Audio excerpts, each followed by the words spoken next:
Esta mañana vamos a tener nosotros que hacer un pequeño alto en la serie de mensajes en las que hemos nosotros venido hablando acerca de las características o las cualidades de ser un discípulo de Jesús. Y fíjense bien, yo estoy diciendo un pequeño alto porque las anteriores entregas de esta serie, el énfasis estaba puesto mayoritariamente en las manifestaciones externas de un cambio que ocurre en el interior del corazón. Recuerdan ustedes que al principio, en la primera predicación, hablábamos acerca de que todo creyente es un discípulo y todo discípulo es un creyente. Entonces, todo discípulo realmente es un verdadero creyente que ha tenido una transformación interior. Y esa transformación interior se manifiesta de diversas maneras que la gente puede notar que uno es un discípulo de Cristo. Entonces, las anteriores entregas de esta serie tenían que ver con esas manifestaciones con esas manifestaciones, perdón, externas.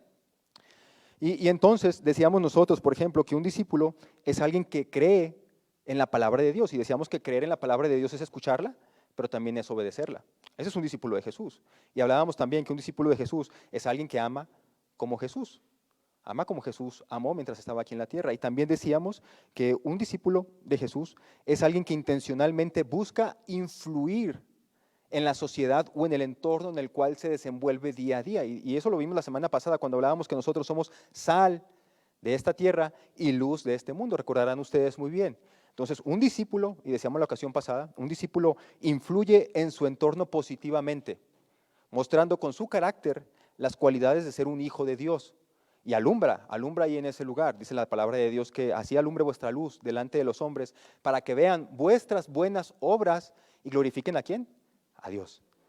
Glorifiquen a Dios. Entonces, un creyente es alguien que influye positivamente en el entorno en el que está, todos los días, ¿verdad? Ahí es luz este creyente. Pero ahora, hermanos, vamos a seguir hablando de lo que es ser un discípulo, pero lo vamos a hacer desde una perspectiva divina. O sea, paramos un poquito en la serie, pero no paramos tampoco. Podríamos decir que en los anteriores mensajes nosotros estábamos enfocados en hablar desde nosotros hacia Dios, de nuestras responsabilidades. ¿Cuáles son nuestras responsabilidades? Ser de influencia, amar como Jesús ama, creer en la palabra de Dios, responsabilidades de ser un discípulo de Cristo. Pero hoy, digo que vamos a hacer un alto porque vamos a ver uno de los beneficios que es ser un discípulo de Jesús. No responsabilidades, beneficios. Y entonces por ello yo quiero llevarlos y llevar su atención, por favor, a Isaías capítulo 28. Vamos a leer ahí desde el 23 hasta el 29. Isaías 28, del 23 al 29. Padre, te agradezco, Señor, por esta mañana tan hermosa. Te agradezco porque nos sigues bendiciendo con la oportunidad de compartir tu palabra. Te agradezco por mis hermanos que están desde el otro lado de la pantalla y que están escuchando esta predicación. Gracias, Dios, por ellos. También te agradezco por aquellas personas a quienes les ha sido compartida esta transmisión. Señor, que sea tu palabra la que obre abundantemente en sus corazones para arrepentimiento. Te suplico por sus vidas y bendícenos, Dios, a través de esta porción de tu palabra. Te lo suplicamos, Dios, en Cristo Jesús. Amén. Isaías 28 del 23 al 29 dice lo siguiente, va a aparecer en sus pantallas, pero vean bien, escuchen y presten mucha atención. Así comienza, escúchenme, escuchen y presten mucha atención. ¿Acaso el agricultor siempre ara, pero nunca siembra? ¿Está continuamente labrando la tierra y nunca plantando? ¿No siembra finalmente sus semillas, comino negro, comino, trigo, cebada y trigo espelta, cada uno en la forma correcta y cada uno en el lugar que le corresponde? El agricultor sabe exactamente qué hacer porque Dios le dio entendimiento. Nunca se usa un mazo pesado para trillar el comino negro, sino que se golpea con varas livianas. Nunca se pasa una rueda de trillar sobre el comino, al contrario, se golpea suavemente con un mayal. El grano para el pan se muele con facilidad, por eso no lo tritura demasiado. Lo trilla bajo las ruedas de una carreta, pero no lo pulveriza. El Señor de los ejércitos celestiales es un maestro maravilloso y le da gran sabiduría al agricultor. Hermanos, esta pequeña porción de la palabra de Dios aparece nombrada en algunas ediciones de nuestra Biblia, como quizás la Reina Valera del 60, como la Nueva Biblia de las Américas y otras versiones más. Esta porción de la palabra de Dios aparece como la parábola del agricultor. Así la nombran los editores de las Biblias, la parábola del agricultor. Yo creo que varios de ustedes conocen la parábola del sembrador, ¿no? La que aparece ahí en los evangelios, la que Jesucristo, una de las enseñanzas de Jesucristo que aparece ahí registrada en los evangelios. El sembrador salió a sembrar y entonces echó su semilla y parte de las semillas cayeron entre las piedras y parte de las semillas cayeron junto al camino y parte de las semillas cayeron junto con estas malas hierbas y en cambio otra semilla cae en la buena tierra. Ustedes recuerdan muy bien esa parábola, la parábola del sembrador que cuenta el Señor Jesucristo. Bien, pues algunas personas, algunos comentaristas consideran que también esta es una parábola, pero esta es la parábola del agricultor, así le llaman, parábola del agricultor. Y déjenme decirles por qué es una parábola realmente o regularmente una parábola es una enseñanza en la cual se utiliza una figura conocida por las personas para dar una enseñanza espiritual. Entonces, en esta parábola nosotros tenemos que entender qué es lo que Dios nos quiere transmitir a nosotros como sus hijos. No, realmente esta parábola no está enfocada en el agricultor y lo que ellos hacen para sembrar la tierra y todo esto. Utiliza la figura del agricultor para darnos a nosotros una enseñanza espiritual acerca de Dios. Y miren, en realidad, hermanos, este texto es un texto bastante hermoso que aparece en Isaías, es un texto muy hermoso que nos habla de cómo Dios tiene cuidado de nosotros. La parábola del agricultor. Aquí no se trata de la parábola del sembrador, donde en la parábola del sembrador dice la Biblia que hay buena tierra, o sea, los verdaderos hijos de Dios, y hay mala tierra, que al final de cuentas terminan por alejarse de Dios, porque realmente nunca fueron buena tierra. Aquí en esta parábola no es eso. Esta parábola está dirigida a los hijos de Dios específicamente. Si estuviéramos hablando acerca de las dos parábolas, diríamos que esta parábola está dirigida siempre a la buena tierra, o sea, siempre a los hijos de Dios. Y cuando yo digo hijos, no me refiero a toda la humanidad. Yo sé, ¿verdad? Porque yo he escuchado gente que de pronto dice, bueno, es que todos somos hijos de Dios. ¿Ustedes han escuchado eso? He escuchado eso de pronto de algunas personas, ¿no? Que dicen, bueno, es que todos somos hijos de Dios. Pero déjenme decirles que la Biblia no dice eso. La Biblia dice que a todos, a los que le recibieron, a los que creen en su nombre, les dio la potestad, es decir, les dio el derecho, les concedió ser hechos hijos de Dios. Entonces, no todos somos hijos de Dios, todos somos creación de Dios, eso sí, pero no todos somos hijos de Dios. Hijos de Dios son aquellos que creen en su nombre. En otras palabras, solamente aquellos que han puesto su fe en Jesucristo pueden ser llamados hijos de Dios. Esos son la buena tierra. Entonces, esta parábola está dirigida especialmente para aquellos que son hijos de Dios, para aquellos que son discípulos. Hermanos, hay muchas palabras que la Biblia utiliza para referirse a los hijos de Dios. Se les llama creyentes, se les llama siervos, se les llama hermanos, se les llama esclavos, se les llama también escogidos, se les llama amados, ciudadanos del cielo, remanente, real sacerdocio, santos, fieles, discípulos. Y en el Antiguo Testamento, y especialmente en estos libros proféticos, se les llama verdaderos granos o grano verdadero. Es una metáfora una imagen que utiliza la Biblia para referirse al verdadero Hijo de Dios, un grano verdadero en el Antiguo Testamento. Y déjenme les platico un poquito de esto, hermanos. Este concepto de un grano verdadero fue utilizado por primera vez por el profeta Amós. El profeta Amós, ¿verdad?, utiliza esta referencia ahí en el Antiguo Testamento para referirse al pueblo de Dios, al verdadero pueblo de Dios. Y es que miren, en aquel tiempo los profetas, así como ahora los predicadores de hoy también en día, en aquel tiempo los profetas utilizaban imágenes o experiencias personales como un medio de transmitir la palabra de Dios. Utilizaban ejemplos que la gente veía cotidianamente en el día a día para explicarles, así como ustedes ven al agricultor, así es Dios también con ustedes. Entonces utilizaban ejemplos que la gente podía entender para transmitir un mensaje de la palabra de Dios, algo que también hacen hoy en día los predicadores. Y miren, Amós, este profeta, Amós era un pastor de ovejas y también se dedicaba a la agricultura. Y entonces por eso en su escrito, si ustedes leen el libro del profeta Amós, van a encontrar varias referencias a la agricultura, Van a encontrar varias referencias a esta actividad de sembrar, de cosechar, de todo esto que tiene que ver con la agricultura. Y fíjense bien, el profeta Amós, él tuvo que anunciar acerca del juicio de Dios contra la nación israelita. Él tuvo que decirles a los israelitas, después de que ellos habían salido de Egipto y se habían asentado en la tierra prometida, Amós tiene que hablar en contra de ellos, porque una vez que ellos llegaron ahí, a la tierra prometida, Dios les había dicho claramente, cuando tú llegues a esa tierra prometida, te vas a dar cuenta que hay otras naciones que adoran a otros dioses. No hagas tú como ellos, no adores a esos dioses, porque yo soy el que te da de comer. Yo soy el que te sacó de Egipto y te llevó a esa tierra. Yo soy, ¿verdad? Yo soy el que te da la bendición para que puedas trabajar día con día. Entonces Dios, antes de que ellos llegaran a la tierra prometida, les dijo a ellos eso, cuando tú estés ahí, no te olvides de mí. Y no empieces a adorar a los otros dioses que habitan en esas tierras, o a los que adoran los habitantes de esa tierra. Lo que pasó con el tiempo es que los israelitas comenzaron a adorar a los dioses de esa tierra, de esa región. Y entonces el profeta Amós tuvo que recordarles esta noticia o este recado que les había dado Dios desde antes, porque se habían corrompido y estaban adorando a otros dioses. Y su maldad era tanta que Dios decidió juzgar a los israelitas. Y entonces, refiriéndose a ellos, Amós dice esto en el versículo 9:9. Capítulo 9, versículo 9, es lo que dice Amós.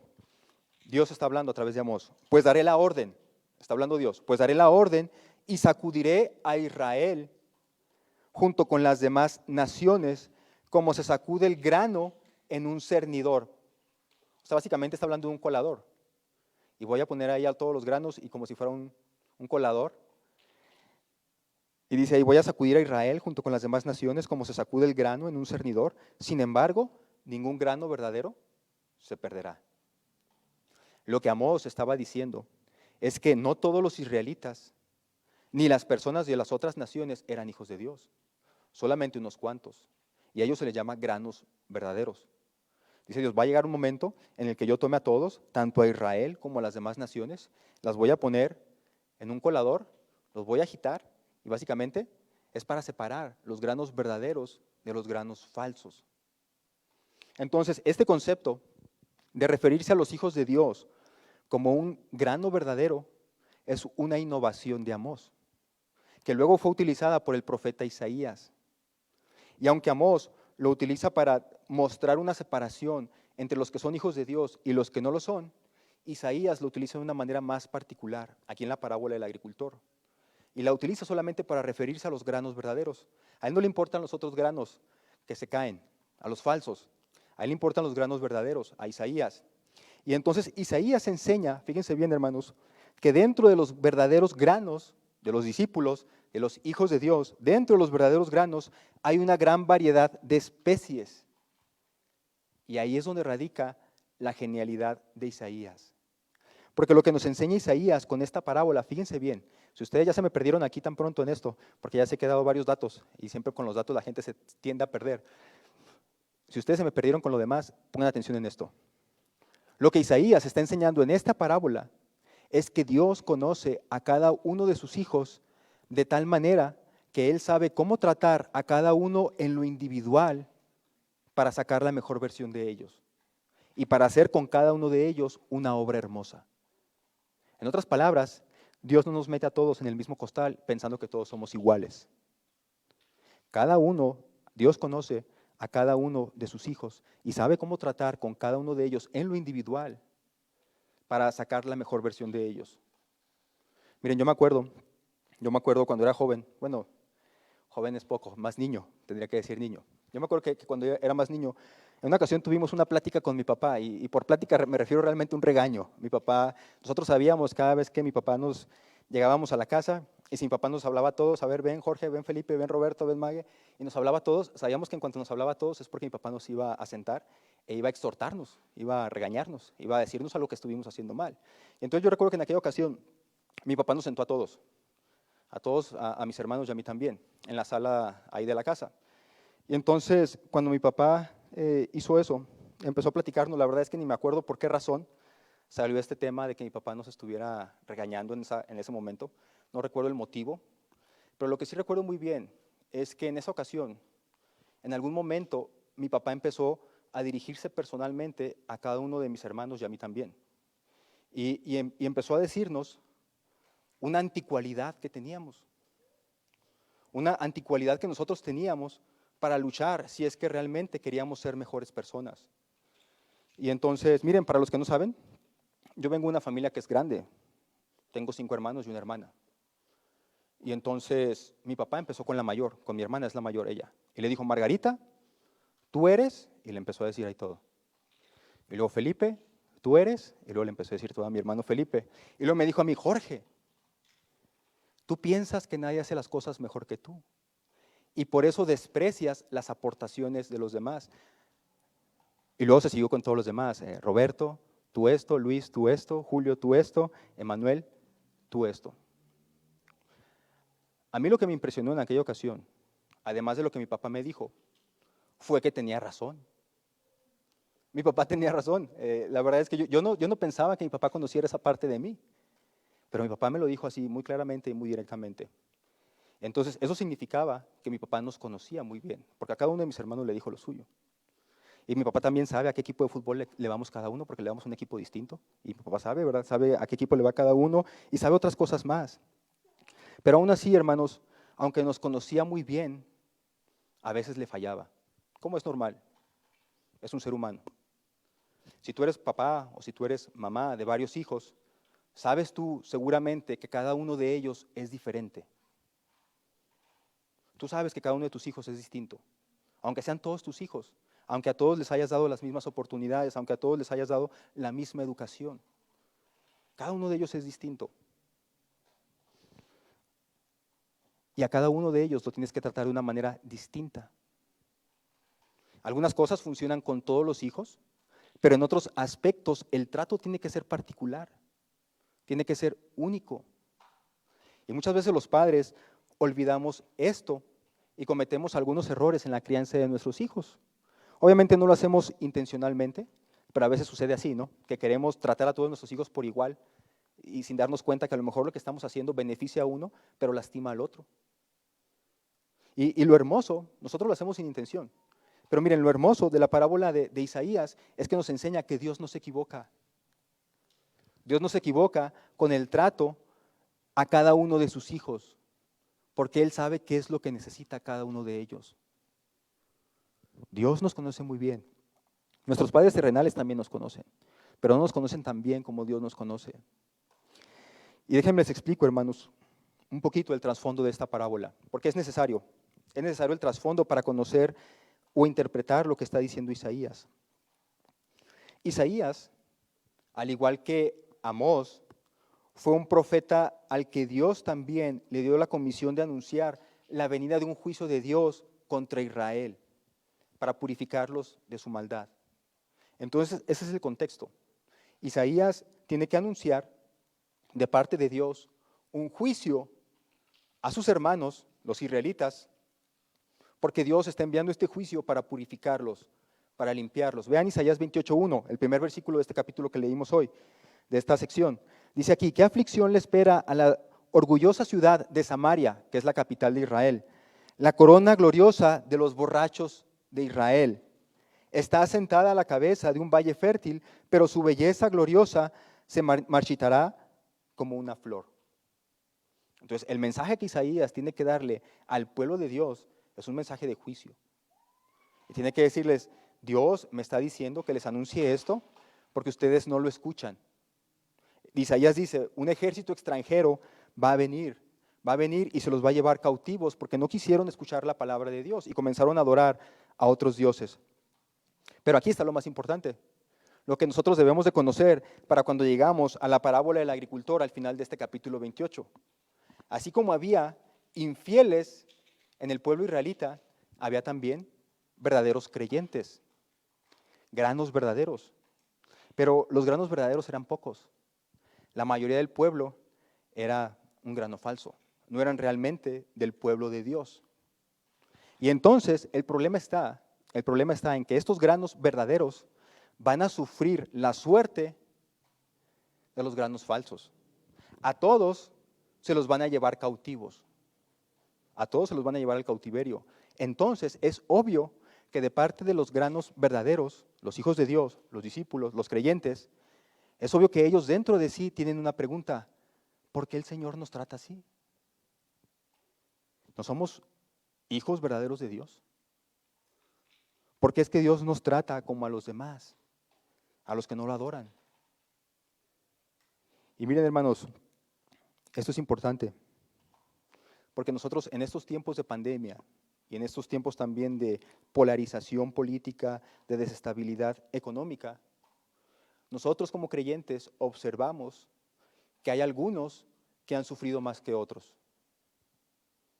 Hay algunos para quien la pandemia les sentó bien, porque están ahorrando dinero, no están gastando como gastaban antes, y no tienen quizás también que se evitan ese traslado hasta sus trabajos, y ahora pueden utilizar ese tiempo para estar con su familia. Entonces hay algunos que les ha sentado muy bien, pero hay otros creyentes que han sufrido bastante. Hay otros creyentes que han perdido sus trabajos, hay otros creyentes que han perdido familiares. Entonces, dentro de esta realidad que estamos viviendo todos, a algunos les ha ido bien y a otros les ha ido mal. Y entonces es normal que un discípulo de Jesús, cuando está atravesando momentos difíciles, comienza a compararse con otros. Eso es normal. Y uno empieza a ver en otras personas que ellos están con gozo, que ellos están con paz, que ellos están prosperando, y entonces es normal que uno se pregunte: ¿y por qué a mí el Señor no me trata igual que ellos? ¿Por qué es que yo tengo que sufrir? Es normal esto. Es normal, inclusive hasta llega uno a pensar: pero ¿por qué si yo, que soy de los que se levanta a las 5 de la mañana para orar, y soy de los que lee su Biblia todos los días, y de los que doy mi diezmo, y por qué es que yo, que soy un buen cristiano, tengo que pasar por esto, y aquel otro hermano que se ve que es un mundanote, le está yendo bien? Es normal. Es normal que en momentos difíciles nos empecemos a comparar con otros creyentes y pensemos que Dios no es justo. Pensemos que Dios hace una distinción en la cual nosotros no salimos favorecidos. Y precisamente a esa pregunta que tienen los creyentes que están sufriendo es que Isaías da respuesta con esta parábola. En primer lugar, lo que vamos a ver es que Isaías dice: hay un tiempo para todo. Y en segundo lugar, Isaías dice: y cada uno es único. Entonces, hay un tiempo para todo y cada uno es único. Es lo que vamos a ver en esta parábola. Hay un tiempo para todo y cada uno es único. En primer lugar, hay un tiempo para todo. Isaías comienza, versículo 23. Escúchenme, escuchen y presten mucha atención. ¿Acaso el agricultor siempre ara, pero nunca siembra? ¿Está continuamente labrando la tierra y nunca plantando?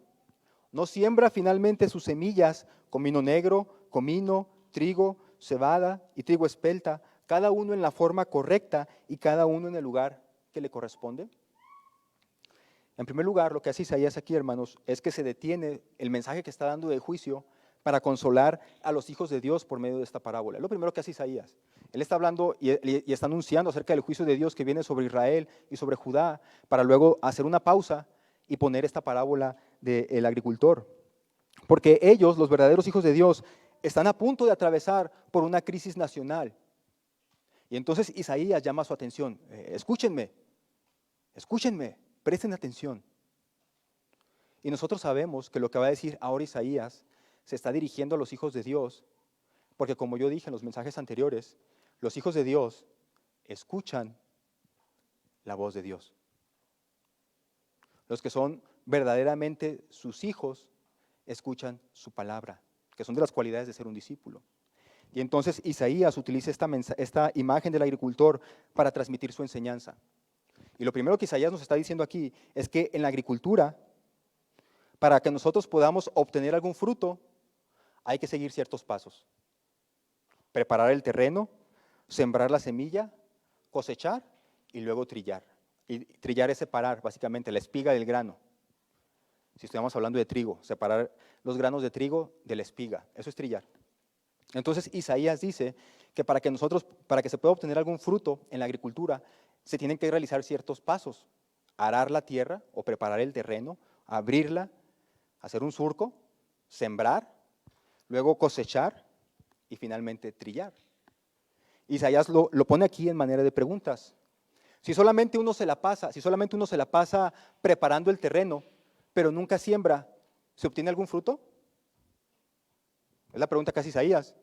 ¿Acaso se la pasa el sembrador simplemente arando, pero nunca siembra? Pues si quiere obtener algún fruto, tiene que sembrar. Si no quiere obtener ningún fruto y solamente quiere estar trabajando y esforzándose y abriendo la tierra, pues es su problema, ¿no? Pero Isaías está diciendo eso, ¿verdad? Si solamente el agricultor se la pasara preparando el terreno, pero nunca sembrara, no va a obtener ningún fruto. O también, si avienta la semilla sin preparar el terreno, el agricultor corre el riesgo de no tener, ¿verdad? De no tener ningún fruto, o también de obtener un fruto de mala calidad. Si él nomás llega y avienta la semilla sin preparar el terreno, puede obtener un fruto de mala calidad, una cosecha pobre. Por lo tanto, y también dice Isaías, que no se puede cosechar nada si no se siembra semilla. Por lo tanto, hay un proceso: preparar la tierra, sembrar, cosechar. Preparar la tierra, sembrar, cosechar. Y es un proceso cíclico. Una vez que se termina, hay que volver a iniciar. Preparar, sembrar, cosechar, trillar. Preparar, cosechar, sembrar, trillar. Lo que Isaías está diciendo con esto, hermanos, es que podemos comparar a Dios con un agricultor que está esperando una gran cosecha de calidad de cada uno de sus hijos. Y Él, como un experto agricultor, Él prepara el terreno, siembra la semilla, cosecha y trilla en cada uno de nosotros. Cada semilla es única. Por eso cada una es sembrada en el tiempo correcto y en el lugar que le corresponde. Los agricultores saben muy bien esto. Los agricultores saben que hay diversos tipos de tierra y que para cierta clase de semilla, de un fruto, se deben de cumplir ciertas condiciones de terreno, de lluvia, de temperatura, de fertilizante. Pero el punto importante de esta primera sección, hermanos, es que hay un proceso que se debe llevar para que una semilla dé fruto. Hay un proceso, hay un camino que se debe seguir para que una semilla dé fruto. Hay un tiempo para todo. Y para los que son hijos de Dios, Él como experto agricultor sabe cuál es el tiempo en cada uno de nosotros para preparar la tierra, para sembrar y luego para cosechar. Él sabe, Dios sabe esto muy bien. Quizás, digo esto, ahora sí tratando de aplicar esto a nuestras vidas, quizás tú ves a algunos que ahora la están pasando bien. Quizás tú ves a algunos creyentes, porque estamos hablando de hijos de Dios, recuerden. Quizás tú ves a algunos creyentes que están pasando por un buen tiempo, que están disfrutando de tiempo de paz, que están disfrutando por tiempo de tranquilidad, y tú no. Y tú piensas que Dios no es justo. O quizás piensas que tú no eres hijo de Dios porque tú no estás disfrutando como el otro. Hermanos, lo que sucede es que hay diversas etapas en cada uno de nosotros. Y Dios sabe en qué momento Él está sembrando en nosotros, en qué momento Él está preparando la tierra, en qué momento Él está cosechando en cada uno de nosotros. Cada uno de nosotros es único.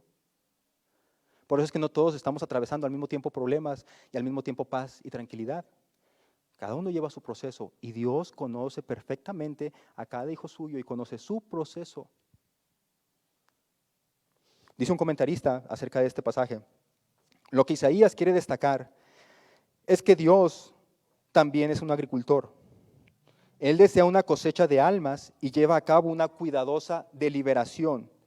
Dios ciertamente quiebra el duro corazón, quiebra el duro suelo del corazón humano, pero solamente para abrir surco a la semilla de la palabra.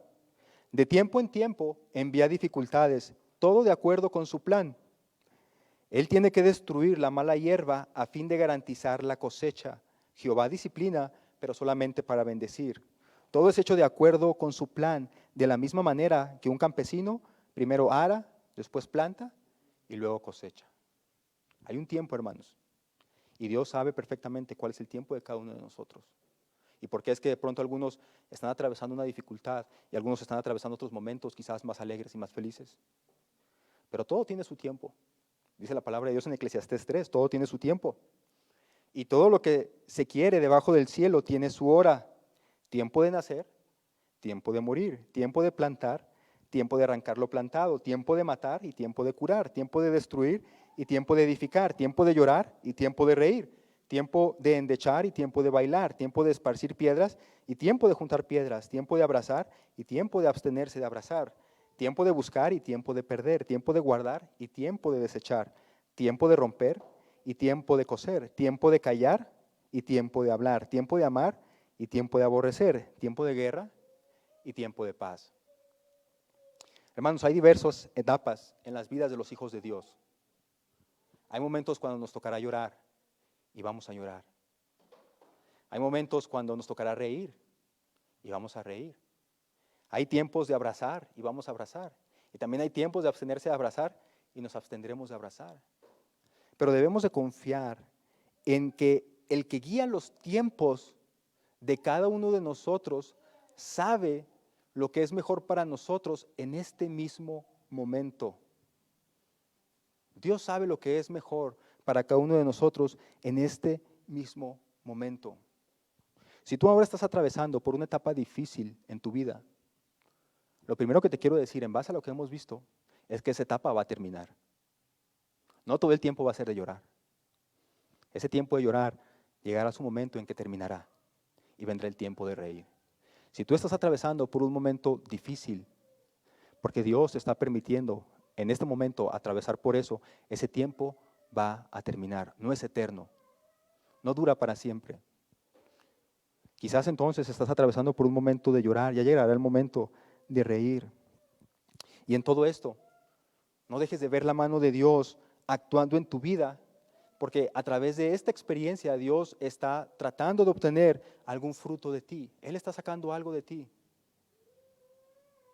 Hay procesos que deben de seguir para obtener fruto. Y solamente Dios, en su sabiduría infinita, sabe cuál es la mejor manera y cuál es el mejor tiempo de llevarlos a cabo. Entonces hay un tiempo pues para todo. Y número 2, dijimos que Isaías también nos enseña aquí con esto, que cada semilla es única. Versículo 27 al 28. Nunca se usa un mazo pesado para trillar el comino negro, sino que se golpea con varas livianas. Nunca se pasa una rueda de trillar sobre el comino. Al contrario, se golpea suavemente con un mayal. El grano para el pan se muele con facilidad, por eso no lo tritura demasiado. La trilla bajo las ruedas de una carreta, pero no lo pulveriza. Entonces, esta idea que Isaías viene manejando de que cada semilla es única, realmente comienza desde la sección anterior, cuando Isaías dice que el sembrador siembra distintas clases de semilla, comino negro, trigo, cebada y trigo espelta, y cada uno lo hace en forma correcta y en el lugar que le corresponde, es lo que dice Isaías. Y ahora lo refuerza con esta idea de que también cada cosecha es única y debe ser tratada de una manera particular. Por ejemplo, Isaías dice, el comino no se trilla, porque se destruiría la semilla. El comino se golpea con una vara suave para obtener de él el comino. En cambio, el trigo sí se trilla, sí se pisa. Se le pasa una carreta por encima para separar el trigo de lo que es la espiga. Entonces, Isaías está diciendo, cada semilla, y dependiendo del fruto que se quiere obtener, es la manera en que se tiene que cosechar, la manera en que se tiene que trillar. Entonces, miren, yo no pretendo ser un experto agricultor porque en realidad no lo soy. Yo no me la pasé mi vida sembrando ni nada de eso. Pero lo que quiero que veamos aquí es que lo único que está diciendo Isaías es que cada cosecha es única, dependiendo del fruto que se quiera obtener de ahí. Y de esto también podemos aprender un par de cosas. Por un lado, cada uno de nosotros es único y Dios sabe exactamente cómo tratar con cada uno de nosotros para sacar lo mejor y también que cada fruto es distinto. Puede parecer lo mismo, pero no lo es. Y déjenme les explico esto, hermanos, un poco más. Dice la palabra de Dios, ahí en Gálatas 5, del 22 al 23, que el fruto del Espíritu Santo es amor, gozo, paz, paciencia, benignidad, bondad, fe, mansedumbre y templanza. Pero para que Dios obtenga ese fruto de nosotros, debe trabajar con cada uno de nosotros de una manera en particular. Por ejemplo, a ver si mi esposa no me regaña. Por ejemplo, yo creía que era una persona paciente hasta que me casé. Y yo creía que era paciente y cuando me casé descubrí que puedo llegar a un nivel superior de paciencia. Pero luego el Señor me concedió un hijo Y yo pensaba ya, dije, no, ya soy súper paciente, ¿no? Ya con mi esposa ya la libré. Pero resulta que luego Dios me da un hijo y me doy cuenta que no es cierto, que aún puedo llegar a un nivel superior de paciencia. Entonces Dios utiliza diferentes circunstancias, diferentes métodos para producir en nosotros el fruto que Él quiere. Y miren, y digo esto, hermanos, porque yo sé, por eso les digo que cada uno de nosotros es particular.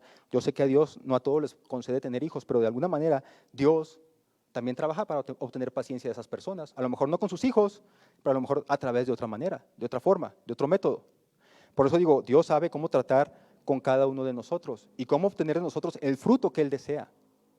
A mí lo ha hecho, ¿verdad?, en mi matrimonio y con mi hijo, con otra persona puede hacerlo totalmente distinto. Pero finalmente Dios obtiene el fruto que Él está buscando. Entonces cada uno de nosotros es único. Pero también, aún dentro de nosotros, el desarrollar ciertas habilidades es única. Y lo importante de esto es que Dios sabe todo esto. Y por lo tanto nos trata a cada uno de manera individual. Y lo individual nos trata en lo particular. Fíjense bien, es como si yo fuera un doctor. Perdón, es como si yo fuera el doctor. Tengo una enfermedad y voy al doctor. Si yo llego al doctor, el doctor no va a pretender que yo tengo la misma enfermedad del paciente que atendió antes, ¿verdad? ¿O sí? O sea, el doctor, si el paciente que llegó antes que yo resulta que tiene una infección en la garganta y apenas llego yo y el doctor no va a decir, bueno, siéntese, aquí le va su receta porque tiene infección en la garganta. El doctor no va a decir eso.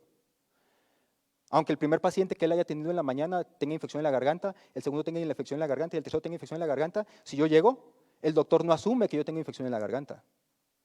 El doctor dice, por favor, platíqueme, ¿cuáles son sus síntomas? ¿Qué es lo que lo trae por acá? ¿Cómo le puedo servir? ¿Cómo le puedo ayudar? El doctor no asume que yo tengo la misma enfermedad que los demás. Él pregunta. Y una vez que yo comienzo a presentarle los síntomas, entonces en base a los síntomas, él comienza a tomar temperatura, presión, checa la garganta, checa los oídos, la nariz, dependiendo de la enfermedad, ¿no?, los ojos.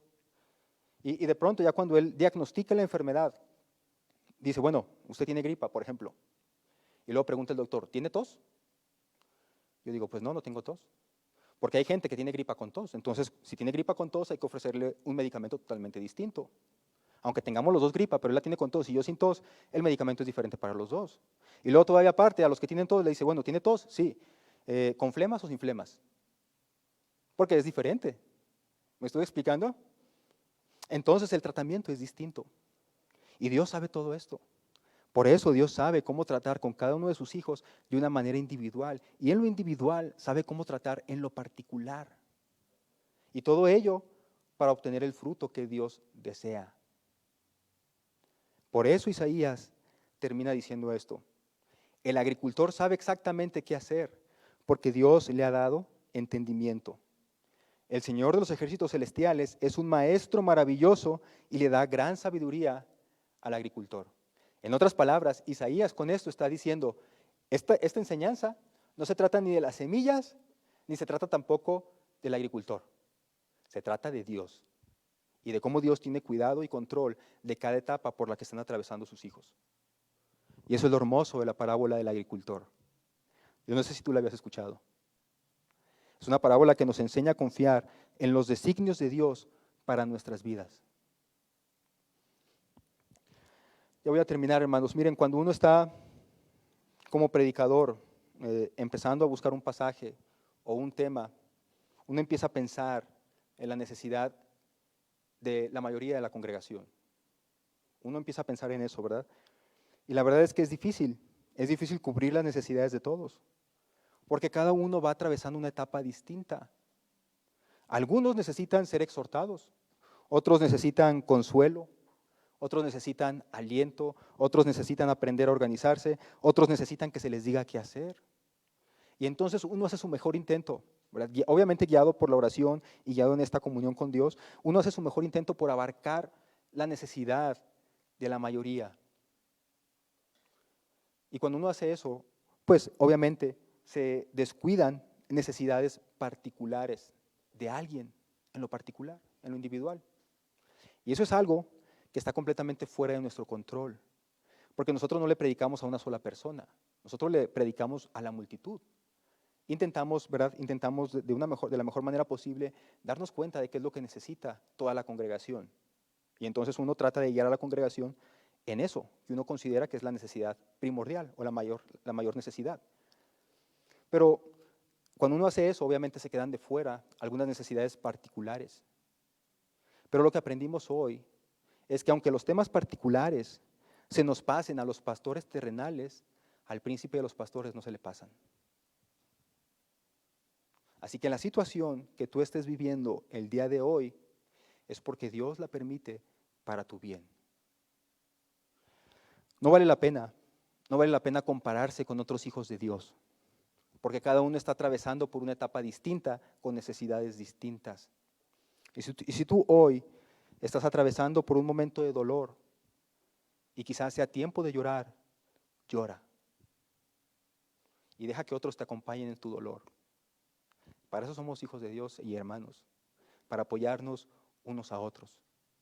Si estás atravesando por un momento difícil, vívelo. Vive tu dolor también. Y deja que otros te acompañen en ese dolor. Si tú estás atravesando por un momento de felicidad, alégrate y comparte con otros de esta bendición que Dios te ha dado a ti. En estos tiempos de ser un discípulo en tiempos de COVID, no olvidemos en ningún momento, hermanos, que mi realidad es distinta a la de otros.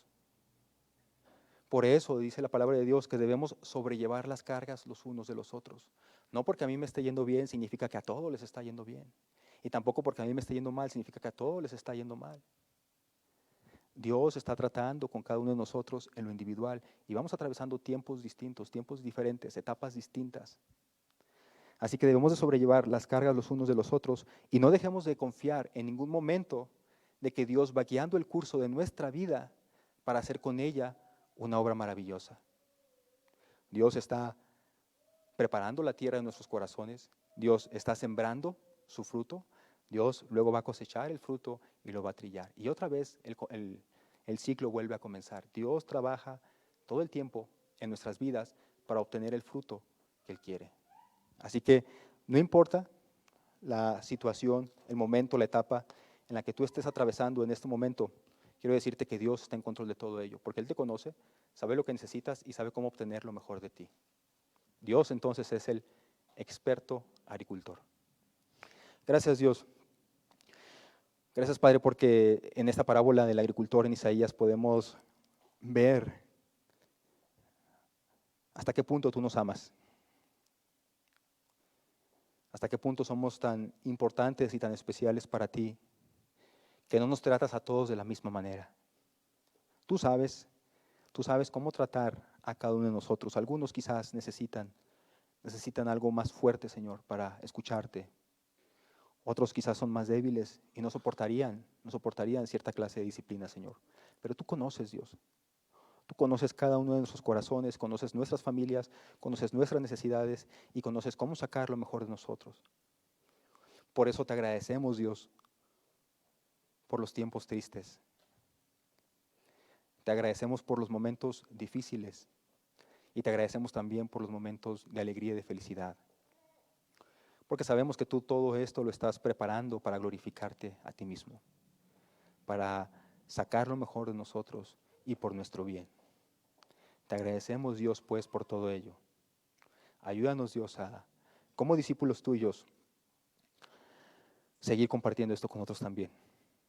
A vivir en esa plenitud que tenemos en ti y confiar por siempre en tu sabiduría. Te lo agradecemos, Padre, en Cristo Jesús. Amén.